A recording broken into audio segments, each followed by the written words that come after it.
خلونا اليوم نحلل رسالة خاصة جدا من الرئيس التنفيذي آش مفارا. رسالة كانت داخلية تماما، لكن ولأول مرة تمت الموافقة على مشاركتها مع الجميع.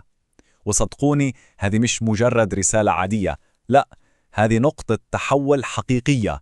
رح نفكك مع بعض إيش يعني هذا الانتقال الكبير من On Passive إلى Victory. لأول مرة على الإطلاق القواعد بتتغير. رسالة كانت مخصصة فقط لمجموعة فيكتوري with آش صارت الآن على العلن، والقرار هذا مش صدفة أبدا، هو إشارة واضحة جدا بأنه اللي جاي أكبر وأهم من أنه يبقى محصور في مجموعة معينة. هي دعوة للكل عشان يفهموا المرحلة الجديدة مباشرة من المصدر. طيب، قبل ما نشوف المستقبل لازم نكون صريحين مع الماضي. الرسالة تبدأ بالسبب الجذري لكل هذا التغيير، وتكشف بصراحة تامة عن التحديات اللي خلت نهاية هذا الفصل أمر لا مفر منه.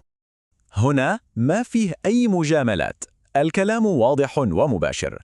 الرئيس التنفيذي يعترف بأن المنصة القديمة وصلت لطريق مسدود وما عادت قادرة توصلنا للرؤية النهائية. فالخيار ما كان محاولة ترقيع شيء مكسور، لا، كان قرار جريء جدا بالبدء من جديد وبناء شيء أقوى من الصفر. وهنا يمكن تكون أهم فكرة في الرسالة كلها.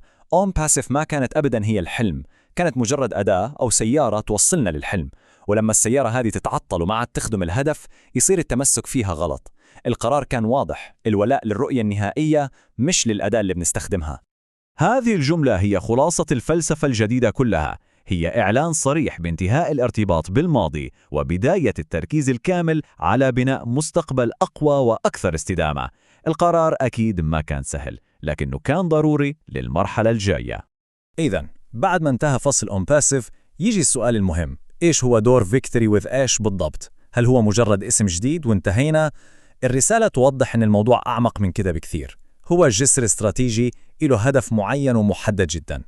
خلونا نكون واضحين تماما، Victory with آش مش هي الوجهة النهائية. فكروا فيها كأنها مرحلة انتقالية أو غرفة عمليات مؤقتة. هدفها الأساسي فلترة كل شيء، إعادة ضبط البوصلة وتجهيز النواة الصلبة من الرواد اللي راح يقودوا المرحلة الجاية. يعني هذه مش أي مجموعة، هذه هي طليعة المرحلة الجديدة. والشيء اللي يميزها هو فكرة ثورية، تواصل مباشر مع الإدارة بدون أي وسطاء أو هرمية معقدة. وهذه مش ميزة مؤقتة، لا، هذه مكانة استراتيجية طويلة الأجل، مصممة عشان تكون حجر الأساس لكل شيء جاي. تمام، فهمنا الماضي وعرفنا طبيعة الجسر اللي بنعبره حالياً. الآن جاء الوقت نرفع نظرنا ونشوف إيش في على الضفة الثانية. الرسالة هنا تبدأ تعطينا لمحات واضحة عن الحلم الكبير والجريء اللي ينتظرنا في الوجهة النهائية. ولأول مرة الضباب بينقشع، صار في جدول زمني واضح. إحنا الآن في مرحلة إعادة الضبط مع Victory with آش، لكن الوجهة النهائية هي عام 2026، وهذا مش مجرد تاريخ عشوائي، بل تم وصفه بأنه رح يكون العام الأكثر إثارة في رحلتنا. وهنا في تغيير جذري في طريقة اللعب. انسوا عصر الوعود الغامضة وكلمة قريباً. الاستراتيجية الجديدة واضحة ومباشرة، ما فيه كلام إلا عن أفعال. ما رح يتم الإعلان عن أي شيء إلا لما يكون حقيقي وجاهز وملموس. الشفافية والواقعية أولاً. الرسالة هنا ترفع السقف التوقعات بشكل كبير. يعني مهما كان التصور الحالي عن حجم المشروع، الواقع راح يكون أكبر بكثير. والتأثير ما راح يكون مجرد أرقام، لا، راح يكون قوي وله معنى ومجزي على كل المستويات. طبعاً أي رؤية كبيرة زي هذه تحتاج أساس قوي عشان تتحقق. عشان كده الرسالة حددت بوضوح القواعد والبنية التحتية الجديدة اللي راح تدعم المرحلة هذه وتضمن نجاحها. عشان يدعموا هذا النمو الهائل، تم الكشف عن ترقيتين تقنيتين مهمتين جداً. الأولى إزالة كل القيود على حجم الدوائر، يعني باختصار سقف النمو انشال تماماً. والثانية نظام تحقق KYC داخلي جديد وذكي خاص بالشركة، عشان يضمن أن كل شيء يمشي بسلاسة وسرعة وبدون أي مشاكل تقنية في المستقبل. نجي لقواعد السلوك، وهنا الكلام واضح وحاسم. النجاح الفردي والسعي وراء فرص ثانية شيء مدعوم طالما كان قانوني ومحترم، لكن، وهنا فيه لكن كبيرة، في خط أحمر ممنوع تجاوزه: أي محاولة للتلاعب أو استغلال ثقة المجتمع. هذا الشيء نتيجته إزالة فورية ودائمة، ما فيها أي استثناءات. حماية النزاهة هي الأولوية القصوى. وهنا لازم نركز على نقطة مهمة.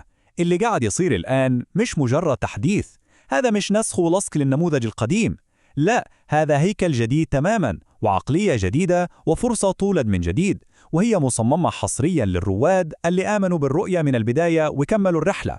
كل هذه التغييرات الكبيرة قاعدة تخلق طاقة جديدة وزخم متصاعد. المرحلة الجاية ما عادت شيء بعيد في الأفق، لا، هي فعليا قاعدة تبدأ من هذه اللحظة.